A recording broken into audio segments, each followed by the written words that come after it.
Welcome in, guys. It is the Big Fuss Show with College SportsCast, and we are here at Championship Week. It is the final week before the final college football playoff rankings. The new one come out last night. Let's discuss. Can I please have your attention? There's all a commotion around here. What are you talking about? Let them yap at you. It's actually very exciting. What's up, guys? It's Brad with College SportsCast. I've got John Hammonds on here with me. What is up, Hammonds? Big night of college basketball, right? Yep. We will get to that shortly.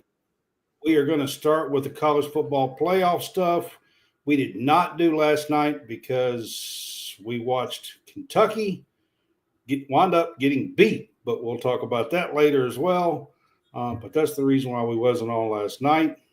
If you're on Facebook with us, we appreciate you. We are growing. We're over 2,900, I think, as of yesterday or the day before.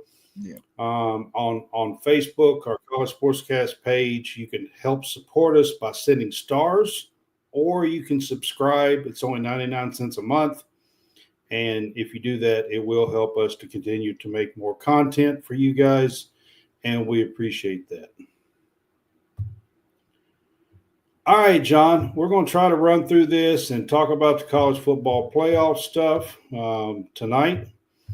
You know, we are a week away from the final. Actually, we're only about 4 days from the final. The final poll, I think, will come out Sunday this week. Is that right? I think it comes out Sundays. Usually comes out on Tuesdays, but I think it comes out on Sunday this week, I believe. Mm-hmm. The final poll does after the championship games this week, I believe. So we are really, really close. We're going to start with the top 25 on the college football playoff rankings.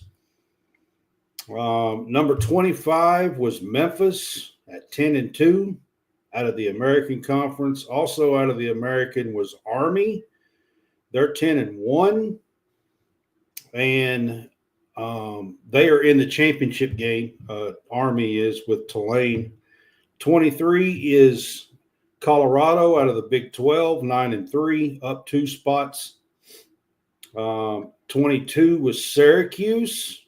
They were not ranked last week. They had a big win against Miami. ACC, they went 9-3. Great season for them. 21 was Illinois out of the Big 10, 9-3. They're up 2 spots. UNLV is up 2 spots out of the Mountain West at number 20. They are 10-2 and in the Mountain West championship game. Number 19 is Mizzou out of the SEC at 9-3, up 2 spots. 18 is BYU out of the Big 12, 10-2, up 1 spot. 17 is Clemson. Clemson fell 5 spots after losing to South Carolina in the final week. At home, they were out of the ACC. They're 9-3. Let's see. 16 is Iowa State out of the Big 12. They're 10-2 and in the Big 12 championship game, up 2 spots. 15 is Arizona State, Big 12, 10-2 in the Big 12 championship game. 14 is South Carolina. This is kind of where you get to some teams that maybe have a little bit of beef, but maybe not. I will get to that in a minute. But South Carolina, out of the SEC, 9-3, up 1 spot. Mississippi up 1 spot, 9-3. Number 13, down 6 spots. Miami is at 12, 10-2 ACC. But the 12th spot here actually is the first spot out. So, John, you've been running through the last part here. These are the ones that would be in the college football playoff. Did you already said Miami, right? I did. Okay. They were number 12, but they're actually in the last spot out. The first spot Right. out. Number 11 is Alabama. They're up 2 spots at 9-3. Boise State is at 10. They're up 1 spot at 11-1. Indiana is up 1 spot at 11-1. SMU is up at 1 spot at 11-1 at 8. 7 is Tennessee, up 1 spot at 7 at 10-2. Ohio State moved down 4 spots at 10-2 to 6. 5th was Georgia, coming in at 10-2, up 2 spots. 4 was Notre Dame at 11-1. They moved up 1 spot. Penn State is 3 at 11-1. They moved up 1 spot at 11-1. 11-1. Texas moved up 1 spot, and pretty much staying where they are and have been all year is the Oregon Ducks at 12-0. Yep. Josh, yes, there is a show, just like they do a ranking show. There'll be a short show. Maybe it might be an hour long, something like that. I think it'll be Sunday this week. They normally do those on Tuesdays.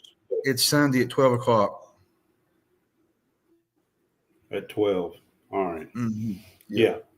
All right. So let's kind of dig into the rankings here. First of all, let me ask you, was you really surprised by anything in the rankings? I mean, we're down to the nitty gritty here. Not really.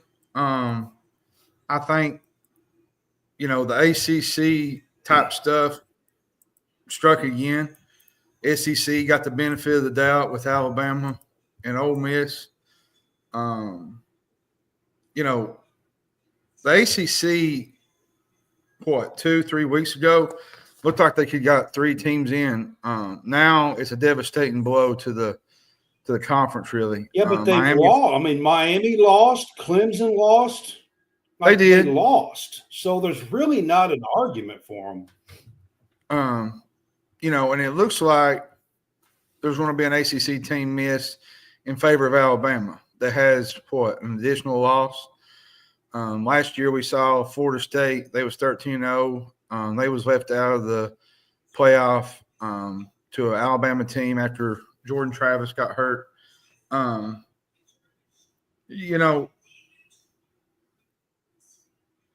I know everybody's talking about, why is Bama over top of Miami for the last spot? I mean, look at metrics on it. And I say because of metrics and their schedule. Miami did not play a tough schedule. Their strength of schedule is 55. Alabama's is 17, I think. And Alabama had 6 wins over bowl eligible teams. Now, and I will say this: is Alabama a good team? Not really. I mean, they've had games where they've not looked that great. It's hard to identify any real good team with the way NIL is, which brings parity to college football. Now, they did look like, I thought, the nation's best team when they beat Georgia. They beat Missouri. It did not look like a playoff team when they lost to Oklahoma 2 weeks ago. And I thought that might have hurt their chances. Now, they lost to Vanderbilt, which was kind of a shock. But the committee liked Alabama's marquee wins over Miami's resume, basically. Yep. A 9-3 Alabama team losses 100%. I think that's what they like. Vanderbilt. Now, does the Alabama team with losses to Oklahoma and Vanderbilt deserve to be in the playoff? Probably not. But does it deserve to be in over? I'll say a couple of things about that. One is, I will agree, brand helps you get in, and it helps you above some of the others. Okay, there's another team that's even a little bit lower that I will talk about in a few minutes, but Bama is one of them.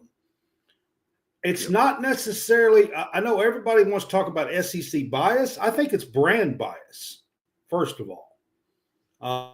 And then when you look at the resumes I know Bill just said he thought South Carolina should be in over Bama.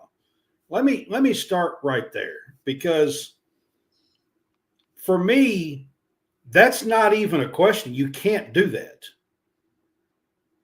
When Bama beat South Carolina, they got the advantage. With the same record, they got the advantage. You absolutely – I've seen Peter Burns now. This is ESPN Peter Burns that I love, who was a guest on our show a couple of years ago. Would love to have him back. But he made a tweet about this final 6 games and it being, a tiebreaker to look at and all that. I'm sorry, but that's just wrong in this 12-game college football playoff. You can't just look at the final 6 games. You want to know why? The main reason? You can't do it because people will backload easy games into the last half of the schedule. It's half of the schedule. I mean, you can't do that. It has to be the whole body of work. It has to be. If you backload 4 easy games in the last 6 and then say, well, we got 6 wins. Well, congratulations. I mean, you can't do that. That makes absolutely no sense to me whatsoever. What about you, John? Do you think the idea of the last 6 games should mean something? I think it should in a way, because you're finishing the season off on momentum. Now, I do agree with you. I think it's a full body of work. I do agree with you on head-to-head. I think head-to-head matters when you play those teams. And if somebody wins that head-to-head matchup, they should be in over that team, said team. Sort of like the Alabama situation with South Carolina. Alabama wins that game. Head-to-head has to matter. If it doesn't, then why are we playing games? Well, here's the thing. Here's the thing about South Carolina. They've been one of the most fun stories all year long. I think Shane Beamer deserves a little bit recognition for Coach of the Year, honestly. Unfortunately for them, they're probably not going to get in. They lost to Bama and Ole Miss. They got wins over A&M, Missouri, and Clemson. And they're behind Ole Miss, Miami on the bubble line. Their losses to LSU and Alabama and Ole Miss is probably going to be too much for the committee to overlook. And at the end of the day, that's what's going to happen.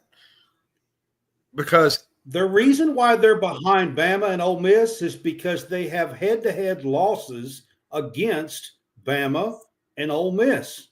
And I'll say this. It's that simple. If this South Carolina team was to get in, though, I think they're playing as good as anybody that could actually get maybe to the Final Four. And there you go. There's another reason why I say you can't put a team in just because they won the last 4. I mean, yes, you're probably right, but do they deserve that just because they won a few games at the end? It's got to be a whole body of work to me. Strength of schedule, strength of wins, I'm going to tell you something. I'm going to tell you one that really bothers me. And I don't know if people has went on and said this, but they're punishing Notre Dame. And I say this because, they lost to Northern Illinois, right? They've been great since. They've took care of business. But what has Penn State really done? Well, Penn State will drop. Here's the thing. They have 2 teams. If Oregon beats them like we think they will, Penn State is not going to stay at 3. Here's the thing that really bothers me. They will drop below Ohio State. You have a common opponent because Ohio USC. State beat them. You got a common opponent in USC.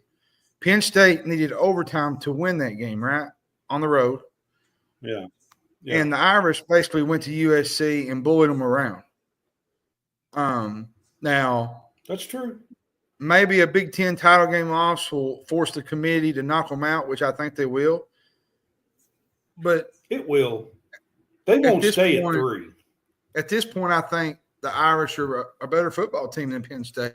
Penn State, if you're looking at wins and losses, they haven't really beaten nobody.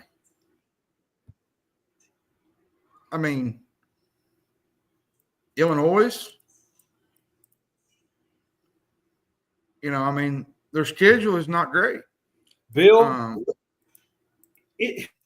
bad losses, okay, what is your definition of bad losses? A bad loss to me, the worst loss in all of this is Notre Dame's Northern Illinois loss. Now, that's a bad loss. I don't think losing to 6-6 SEC teams is a bad loss. On the road? Now, Ole Miss losing to Kentucky was a bad loss. Ole Miss losing to Kentucky at home was a bad loss. I'll give you that. They were 4-8. At home, that was a bad loss. But the worst loss out of all of these teams, to me, is Notre Dame's Northern Illinois loss.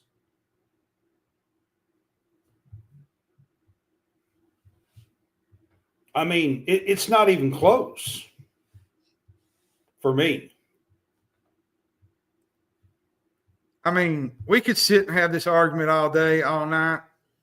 At the end of the day, and it's just no matter what happens, the committee's going to put in there who they feel is right.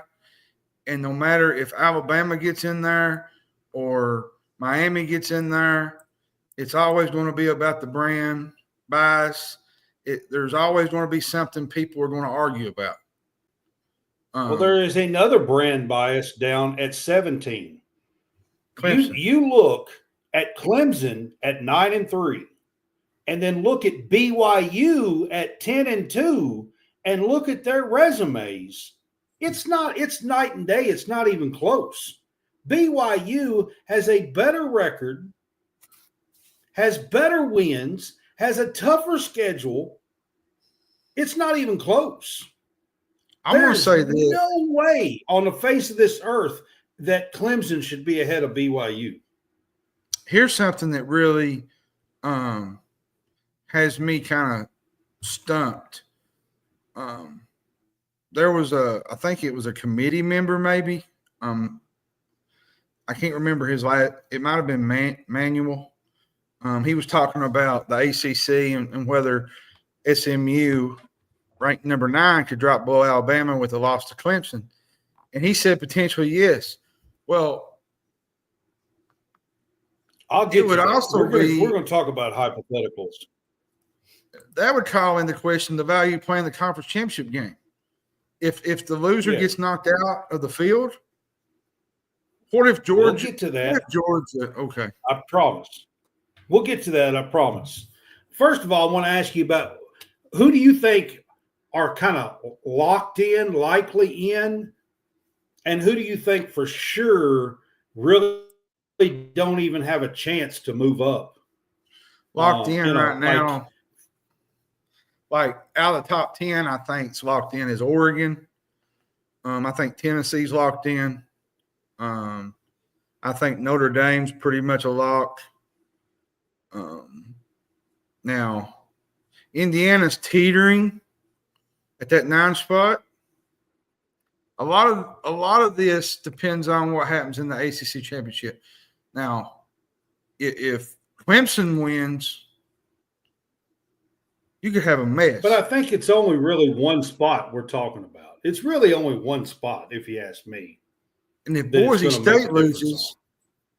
State loses now, you probably have to put UNLV in there. There's a little bit of shakeup because Boise's in position to be a top 4. UNLV probably wouldn't be if UNLV wins. But I think there's about 9 teams locked in. I know people think Indiana, but I think Indiana's in at 11-1. Yeah. I think you can take the top 9 teams, and I think they're likely in. My thing is can 12 or 13 or 14 move up?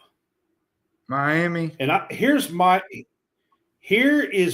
and I'll get to this because I got some hypotheticals. But the first thing I want to ask you, John, is will conference championship game losers take a hit? Do you think they will? Because the commissioner said of the committee said that they weren't going to do that, basically. So does that mean if SMU loses that they won't drop? I think they will. I think they will.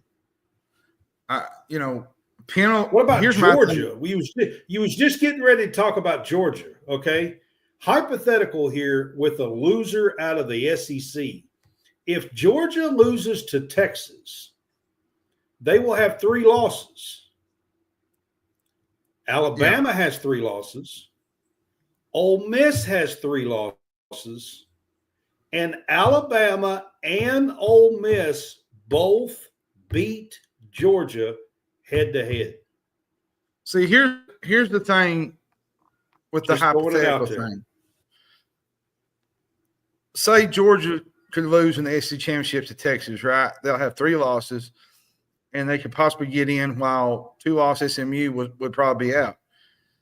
I feel like if you penalize a team like SMU in favor of, say, a 3-loss Alabama team, I think this could kill conference championships long term, if you ask me.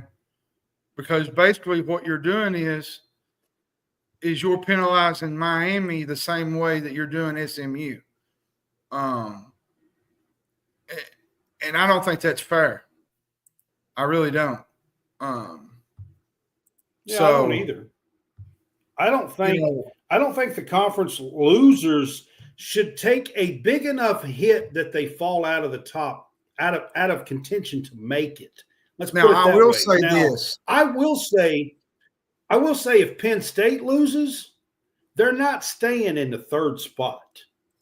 They will fall below Penn State because they will have 2 losses. Penn State lost to Ohio State.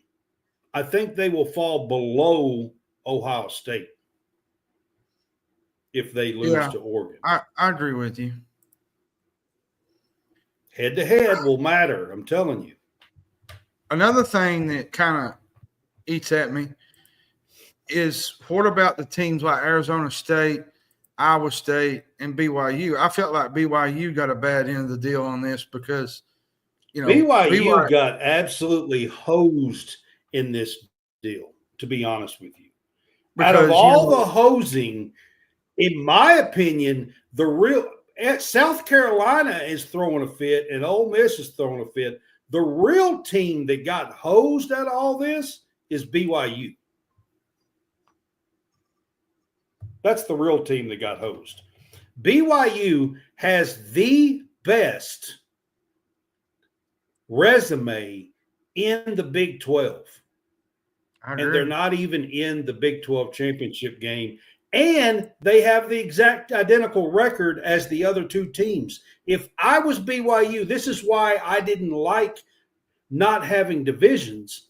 They had a 4-way tie at the top, and BYU had the best resume out of the Big 12, and they aren't even in the Big 12 championship game. Mm-mm. And they put Clemson in front of them, which is insane. Clemson's beat nobody. Mm-mm. Pittsburgh, that's 7-5. Congratulations. Congratulations, Clemson. They beat nobody.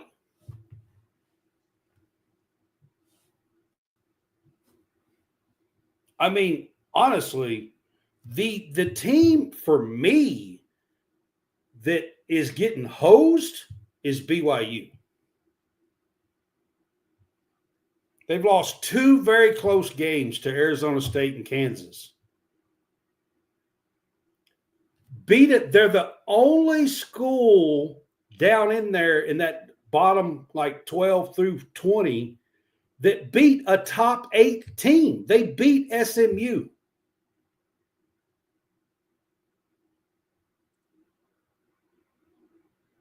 Clemson didn't even beat bowl eligible teams, much less the top 25 team. It ain't even close. Here's another hypothetical thing.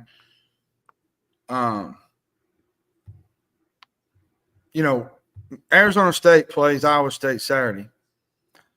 Should the Sun Devils win, would that be enough to leapfrog Boise State if they lose to UNLV? That's a big. Say that again. I was talking about Arizona State and Iowa State. Say, for instance, UNLV upsets Boise State. Would Arizona State with a win be in over Boise State? That's a question to be had. Honestly, yes. I think the answer to that is yes, because UNLV will bump up about 4 or 5 spots, and they will actually be the highest ranked group of 5. They'll go from about 20 to 15, and UNLV will get in at number 15. Here's where it gets dicey.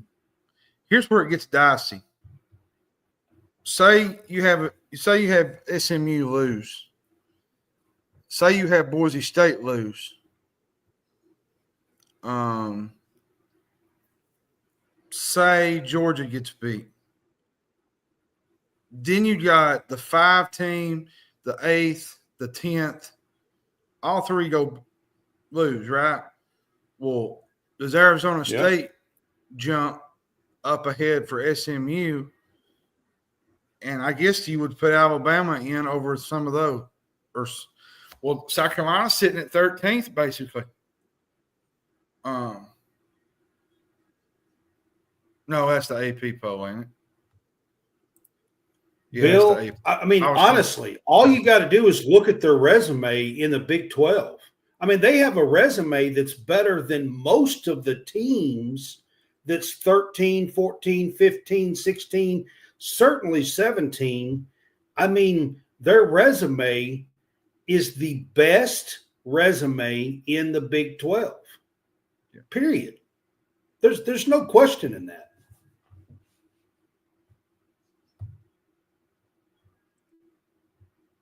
I don't care if you do lose to Kansas at home. Their resume is still the best in the Big 12. Yeah, it is. At 10-2. 100%. Now, you want to talk about SMU. I'm going to throw out a hypothetical for you about SMU. Okay? So, this week, the committee chair guy come on and said the reasons why Miami was ranked below Alabama. 6-1, bowl eligible teams. Miami's 4-2. He talked about the reasons why. Okay, so Miami was 1 spot out of being in. They're the first team out. All right. Mm-hmm. Their record is 10-2. They're 10-2 on the season. Okay. My question to you is this: if SMU loses, SMU would be 11-2 in the ACC. So would a 11-2 SMU be 1 spot better than a 10-2 Miami? Because if they are, they would still be in. I think you got to look at their resumes.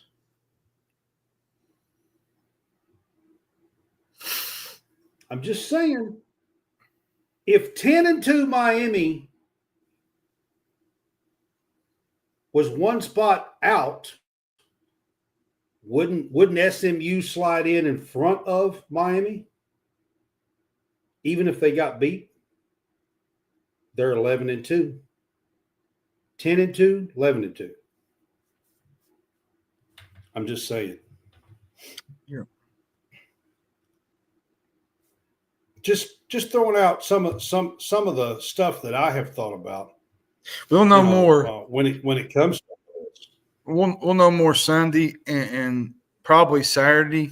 I know people probably think, well, you don't really know much, but sometimes they leak stuff out past midnight. That happens. Yeah.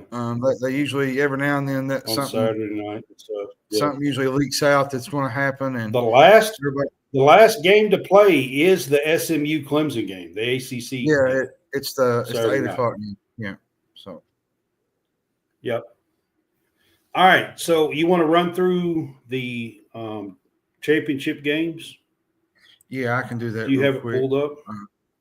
Let's see here. Friday. All of them. Let's talk about the group of 5. Yeah. Friday is the Conference USA Championship. It's Western Kentucky versus Jacksonville State. Man, I was so excited for Western. They kicked a field goal late to beat Jackson State to play them again this week. Yep. Sorry, I had to go there. You're good. I watched the end of it. I was super excited for Western. The Mountain West Championship is Friday night as well. UNLV, Boise State. That's going to be a big one that we will find out here for the college football playoff. That Boise State UNLV game. The AAC Championship is also Friday. It's Tulane and Army. Which Army, even after this, they still got a game with Navy the following weekend. Gosh, you might be right on that.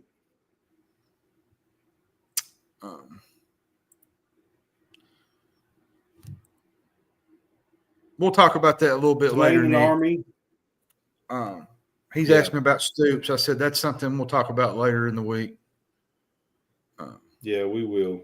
There's a lot of stuff that needs to be said. But Saturday. All right. Saturday at 12 o'clock is the MAC Championship. It's Ohio versus Miami, Ohio. It's at 12 o'clock. The Big 12 Championship is at 12 o'clock. Iowa State and Arizona State. You want me to give the FCS? There's some good FCS games going on. You want me to give some of those? It's the second round. I mean, you can, but I was just talking about, if you want to. The FCS second round starts this weekend. Villanova plays in Canarsie at Word and Carton at Word. Rhode Island plays Mercer. Southern University plays Jackson State. Montana is still in the FCS. They're a big-time school that has won some championships in FCS. They play South Dakota State.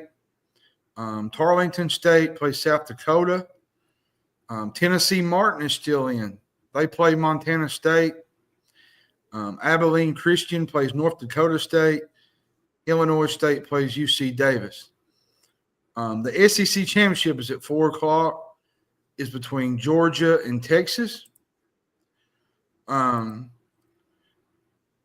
Belt is at 7:30 Eastern Time.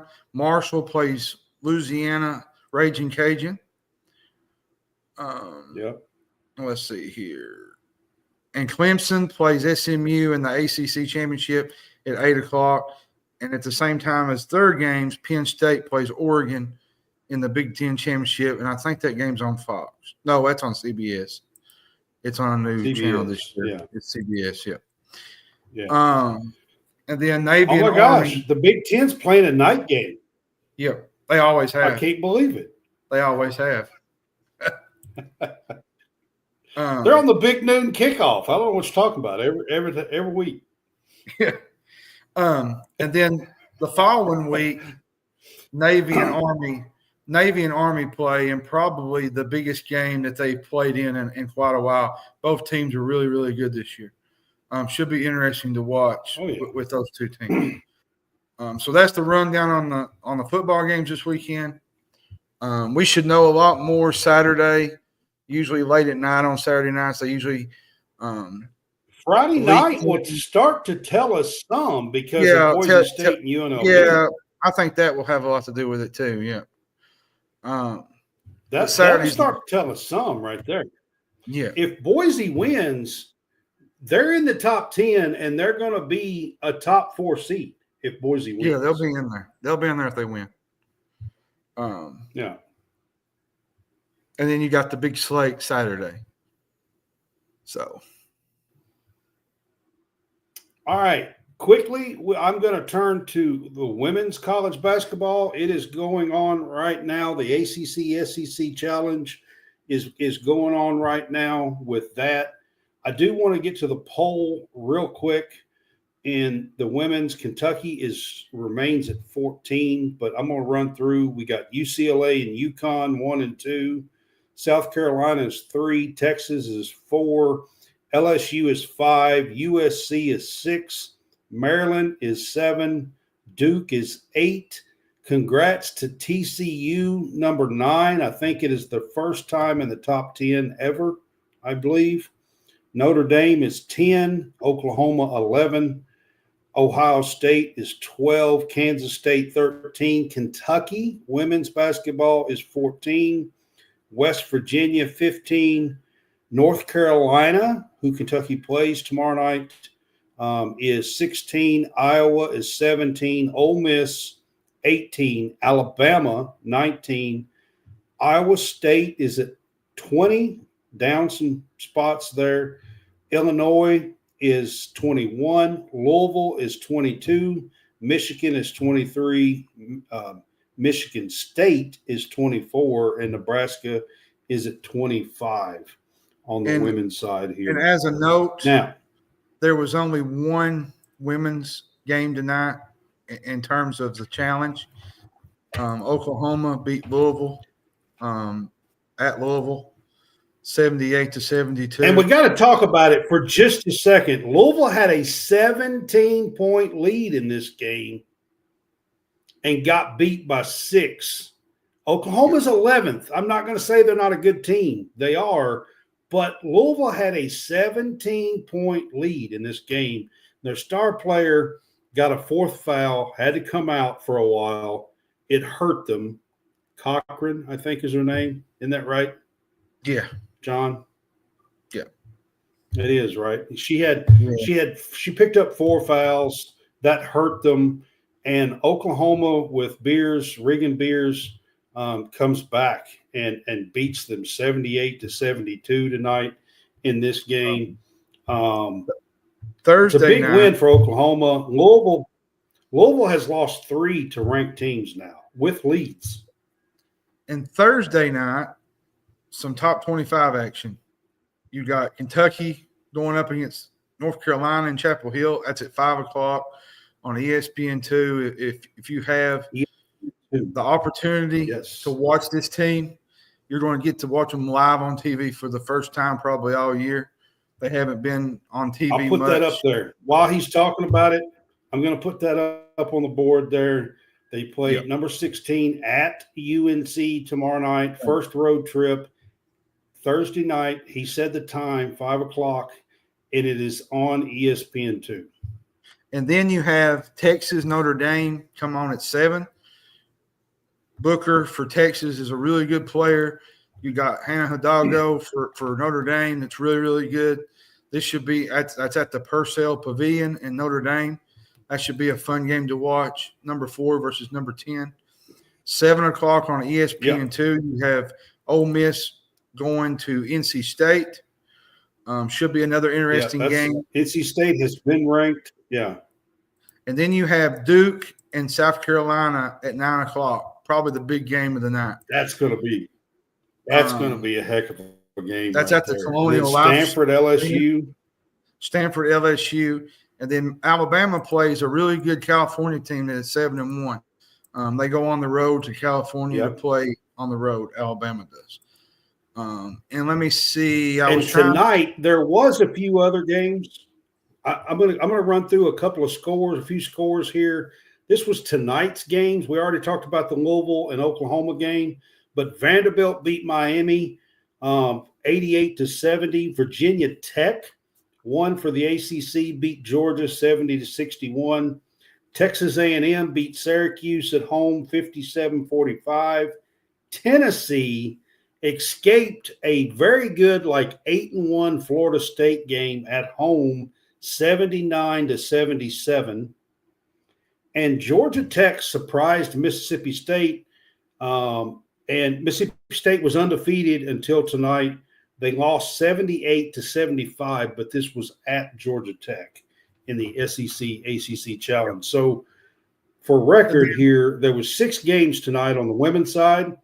There was 1, 2, 3, 4. It looks like the SEC was 4-2. Yeah. And then tomorrow night, so far on some of the other games, is Auburn goes to Virginia. Then you got Boston College going to Arkansas, and you got Florida going to Clemson. Then you got SMU going to Missouri, which we've already told about the other top 25 games. So that's a rundown on the women's side. Yeah. Right. You want me to get, all right. And then we're going to get to the meeting from last night. Yeah. Yeah, we're going to move on to the men's if you want to run through the poll and then to talk about some the ACC, SEC challenge stuff. Yeah. Okay. The poll this week. Let me see. Got to refresh it here. Oh, here it is. The AP poll come out this week. Kansas was 1 at 7-0. Auburn at 2. 3 was Tennessee. 4 was Kentucky, which they lost last night to Clemson. This will be updated next week. 5 is Marquette. They're playing number 6, Iowa State. Gonzaga's at 7. 8's Purdue. 9 is Duke. 10 is Alabama. 11 is Wisconsin. 12 is Oregon. 13 is Florida. They had a good win over Virginia tonight. 14 was Cincinnati. They lost last night to Villanova, which was kind of surprising, to say the least. 15 was Baylor. 16th was Memphis. 17 was Houston. Ain't that weird seeing Houston at 17? They're usually in the top 5 every year, top 10. That's unusual to see Memphis that far down. Yeah. 18 is Pittsburgh. 19 is Illinois. 20th is North Carolina. 21st is Oklahoma. 22nd is Texas A&M. 23rd is Ole Miss. 24 is San Diego State. And 25 is UConn. Okay, from games last night in the SEC ACC Challenge, Tennessee beat Syracuse 96-70. Tennessee was dominant from start to finish in that game. I watched a little bit of that game. Kentucky lost on the road to Clemson 70-66. Kentucky's first loss of the year. Michigan. The SEC was 9-1 yesterday. Kentucky was the only one that lost. Yeah. Michigan went on the road and they beat Wisconsin 67-64. Villanova beat Cincinnati 68-60. Oklahoma came back to beat Georgia Tech 76-61. Oklahoma is 8-0, everybody. Porter Moser's got a good team this year. Yep. They're a fun team to watch. Yep, they're playing good so far. Texas A&M beat Wake Forest 57-44. Ole Miss throttled Louisville 86-63. Let's see some of these other games. They really shouldn't be ranked at all, Josh, to be honest. Iowa beat Northwestern 80-79 on a buzzer beater from the logo from midcourt. Then you had some late games. You had Arkansas beat Miami 76-73 on the road. Arkansas battled back in that game. They was down, I think, double digits at one point. Come back late. Yeah, they come back late. Georgia beat Notre Dame 69-48. Missouri came back to beat California 98-93. Missouri was down 16 points at halftime and come back and won this game. Yeah. So South Carolina took Boston College behind the woodshed 73-51. Princeton beat St. Joseph. I'm just doing games that are of significance is what I'm doing. LSU beat Florida State 85-75. Providence whipped BYU. Bryce Hopkins, when he's in the lineup, this is a totally different basketball team. Providence, when he's he playing, makes a big difference. he's a big difference for them. And late last night, so the Big 12 Big East is having their battle, like they call theirs, the Big 12 Big East battle. It's going on as well. I think both of these have some really nice games. I thought we'd talk about both of them. Yeah. And late last night, UCLA beat Washington 69-58. And tonight, as of right now, games that are happening as we speak, Iowa State is about to beat Marquette. They're up 10 with 3 minutes to go in the game. Marquette's going to need a run to win this game. That could possibly be another top 5 team go down. That's number 5 versus number 6, by the way. Yeah. Memphis is Marquette ahead of Louisiana Tech, 69-63. Let's see here. Michigan State is up on Minnesota, 52-37, midway through the second half. Creighton is up 3 on Kansas with 17 minutes to go in the second half. Kansas has been down double digits. At Creighton. Yeah. This is at Creighton. I'm just pointing out games of significance here, Brad. Mississippi State. UConn beat Baylor tonight. Mississippi State is up 41-23, almost halftime on Pitt. Mississippi State's the real deal, y'all. If you haven't watched Josh Hubbard, Charles Matthews, this team can play basketball, man. SEC is loaded from top to bottom.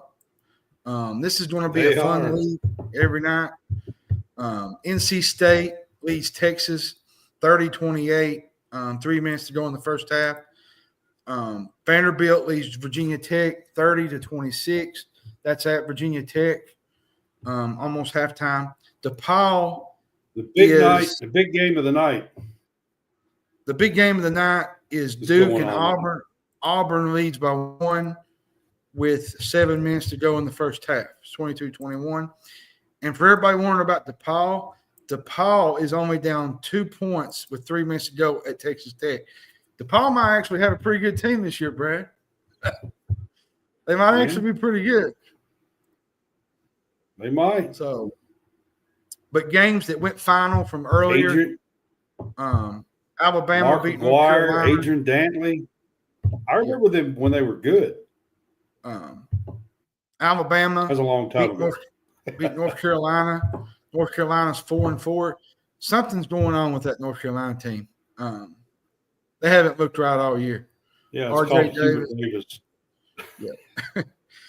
Florida beat Virginia 87-69. I love Hubert Davis. Love him. I hope he stays forever. Maryland whipped Ohio State 83-59.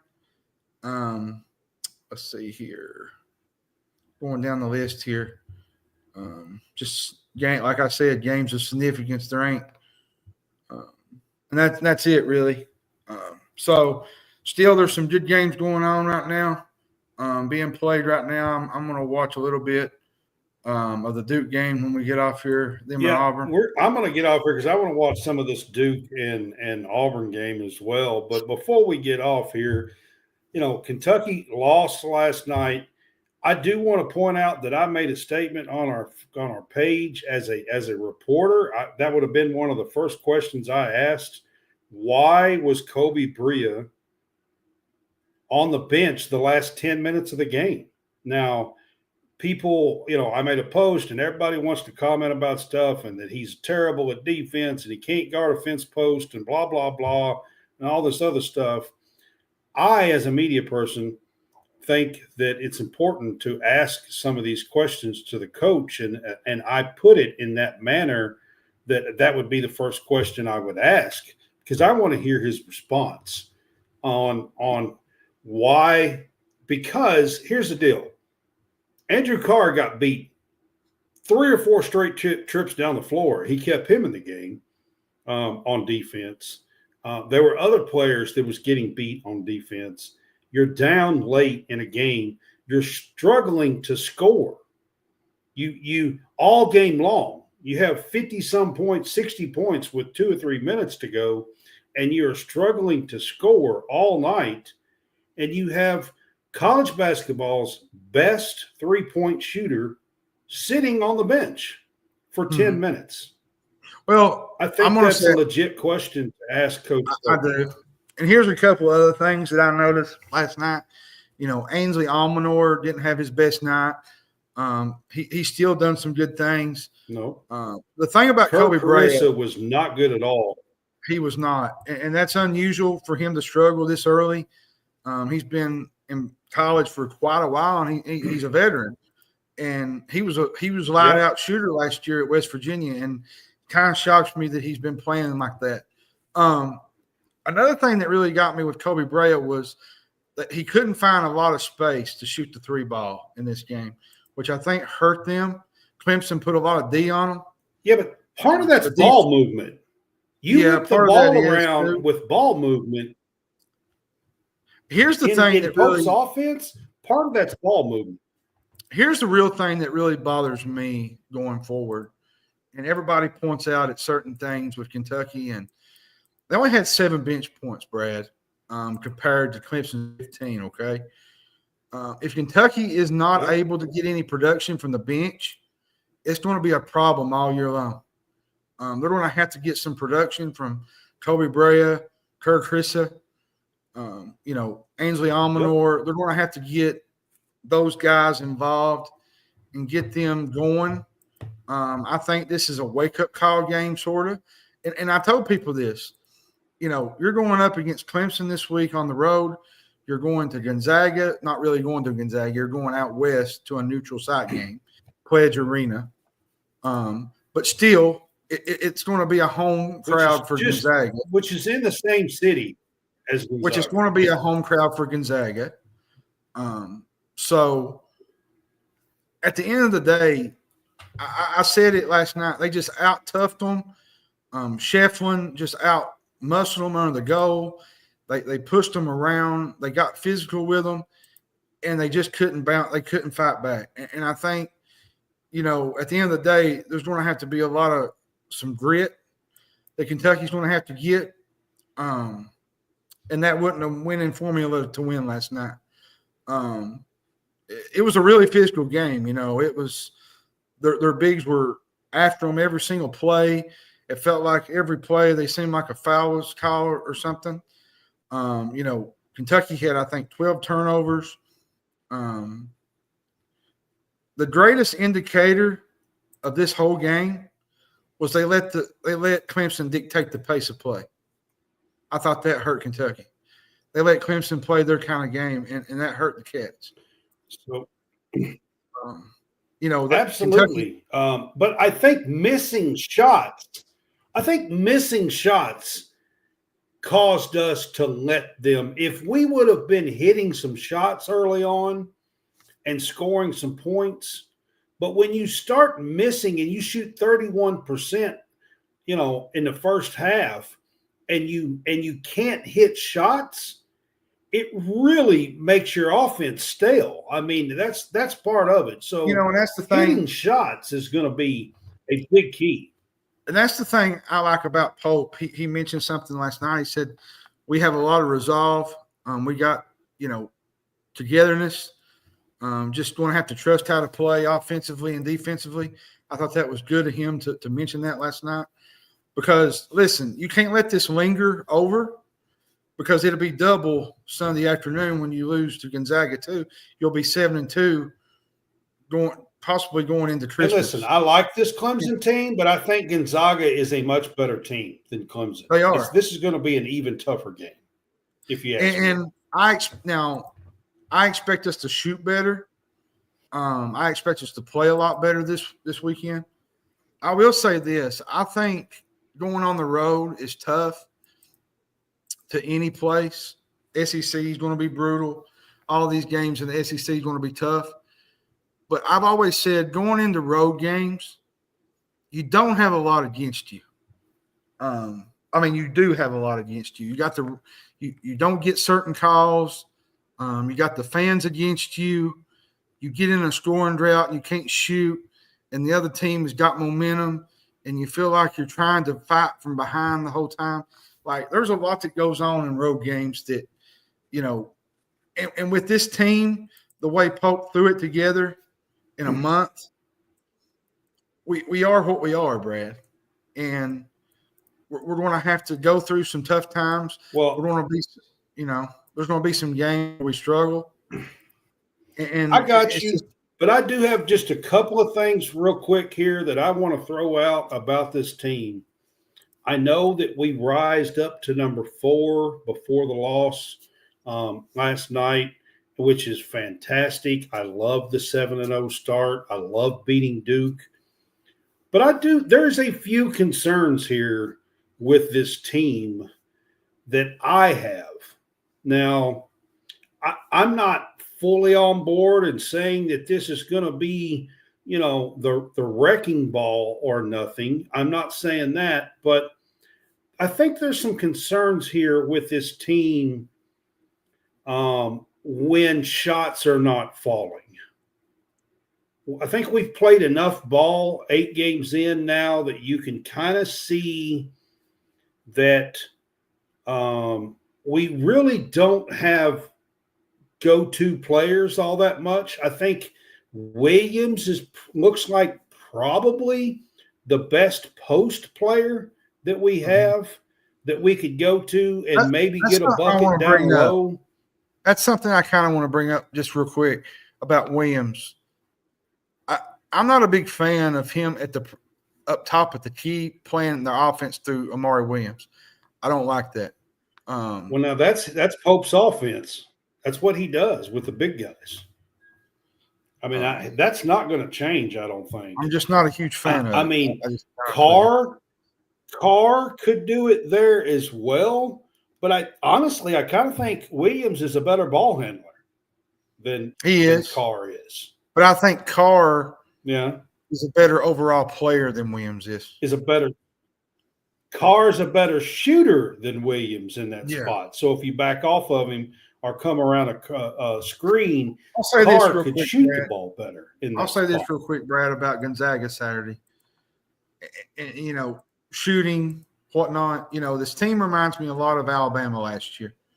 They live by the 3 and they die by the 3. And when you live and die by the 3, you find out what happens basically last night.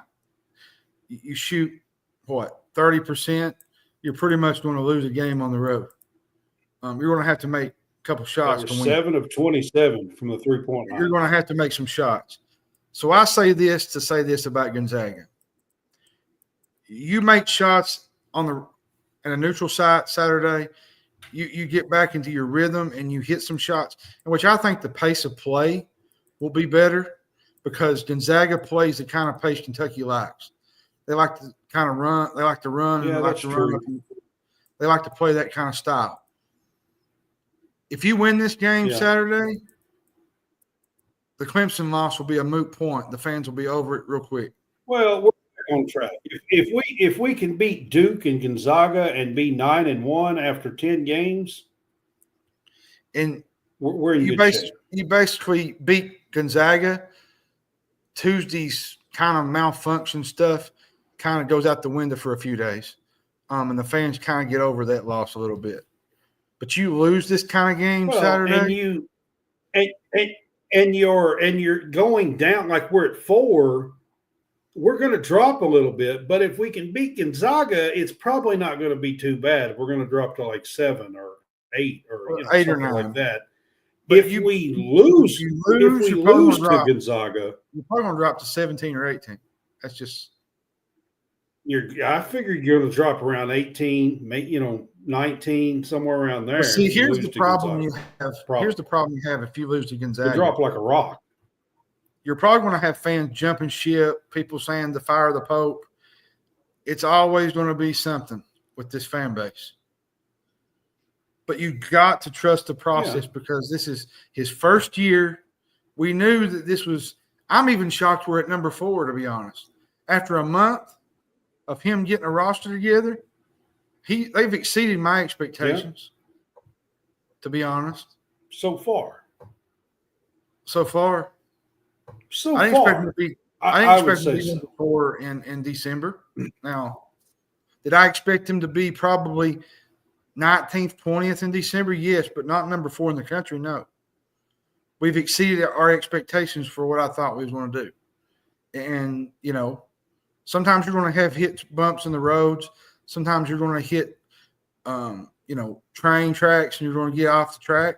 But let Pope coach this team. Let him figure this out because he's a good coach. But I will say he did get out coached last night. Brad Brownell ran circles around him last night. And, that's concerning. So far, from what I've seen, I would say that Pope is a really good coach, okay? I've loved stuff that he's done, but last night,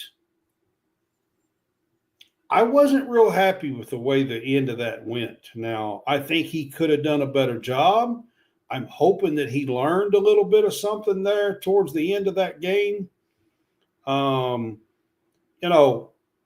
Chandler never got off the bench. Kirk Carissa is playing like terrible. I mean, honestly, let's be honest. I mean, I don't really understand why you don't put another player in or two. I mean, Travis Perry could have come in and maybe hit a shot, give you something in that situation. I'm going to give you something real quick, and we can log off and go watch Duke. But the thing that I've noticed, even in this game and past games, is that Lamont Butler is our bell cow. If he fouls out or not fouls out, if he gets in foul trouble in SEC play, we're in trouble. Yeah, I agree with you. He's going to have to. I agree with you on that. I'm going to give you a tidbit here. I'm going to give you a tidbit of information here to end this before we go off. And it's about Kentucky. Last night was the first time since March of 2006 that a freshman logged 0 minutes for Kentucky. 0. Nobody got off the bench. There was a freshman. It was the first time that no freshman got into the game since March of 2006. That's a long time that freshmen have been getting in minutes in the game. March 19th of 2006 was the last time in the NCAA tournament, was the last time no freshman checked into a basketball game for Kentucky. No, man, we want to watch Auburn and Duke. That's going to be a good game, man. But it's been a long time, guys, since no freshman played for Kentucky. He said if I'm running 10 – I like college basketball, man.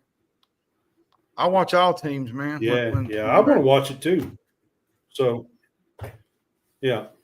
All right, before we get off run, I've got 2 articles out on Stadium Rant. Go check them out. I've got one about Clara Strack, who was named one of 5 players of the week in women's college basketball for last week. By the way, she was MVP performance of Music City. Go check out that article. And then I have one on Tayona Key. Tayona Key is a transfer from North Carolina. She is from North Carolina, played high school in North Carolina, and she is returning home tomorrow night to play for the Cats. And she is 3rd in the country in block shots and a top in many other categories. She's averaging 12.3 points, 9.6 rebounds through 7 games. And got an article about her. Go to stadiumrant.com. Check out my articles. I would appreciate it. And John soon will be writing a little bit on Stadium Rant as well. Yeah, I'm probably. We appreciate you guys. If they get me this weekend, I don't know what you said they still had some things to do. I'm probably going to write an article Sunday. If everything comes to if they get it all fixed and stuff, I'm gonna write something out. 2006 Sunday. was the Tubby era, actually. Josh, March of 2006 would have been the Tubby era. So you'll probably, if it gets all worked out with the website and stuff, I'll probably either Sunday or Monday I'll write an article. So, yeah. All right, guys, we're going to wrap this up. This has been College SportsCast, the Big Fuss Show. We are about at the end for college football. We got championship week coming up on Friday. We got a huge guest. The senior editor for college football for The Athletic will be with us. His name is Daniel Shirley. You can look him up. He is a college football expert. He is an ACC and SEC college football and basketball expert. He is going to be on with us as a guest picker, and we're going to pick his brain about the college football playoffs and these championship games, and he will be on with us Friday night. Actually, I think it's going to be between 8 and 9 Central, 9 and 10 Eastern. I think the Boise State and UNLV game will be going on while we're on, so we can kind of throw that in and talk about it with Daniel. I'm super excited to have Daniel Shirley on. He's been on with me one time before, and he is coming back. I think it's been close to 2 years since he was on with us, or I'm pretty sure it was. But anyway, he is going to be with us. Like I said, he is the senior editor for college football for The Athletic, and he is going to be on with us. He actually runs the Atlanta office, I'm pretty sure.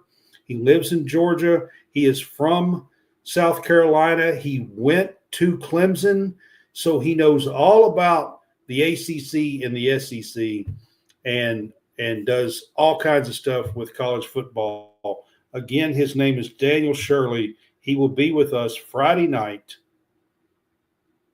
and we appreciate him being with us this time of year with the college football playoffs and everything. It's going to be fantastic to have Daniel Shirley on with us. So catch us Friday night for our Game Day Pick'ems College Championship Games edition in college football playoff.